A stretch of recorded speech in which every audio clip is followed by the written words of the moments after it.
दिलेलं आहे AFB लघुकंसाचं, याचंच वाचन आपण अँटी क्लॉकवाईज करू शकतो, म्हणजेच किंवा BXA असं याचं वाचन आपण करू शकतो. BXA असं वाचन आपण करू शकतो अँटी क्लॉकवाईज.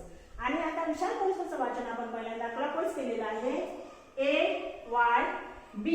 आता याचंच वाचन आपण अँटी क्लॉकवाईज BYA असं करू शकतो किंवा BYA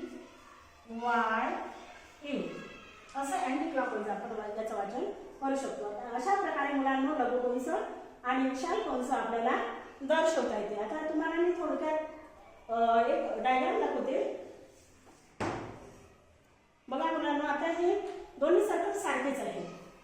यात पण आपण एक बांगडी समजू मोठी, आणि याच्यात काय केलं आहे, मी बांगडी दर्शवली आहे. आता याच्यावर याच डायग्राम प्रमाणे मी काय केलेलं आहे, दोन पॉइंट घेतलेले आहे. पॉइंटला BQ. तर या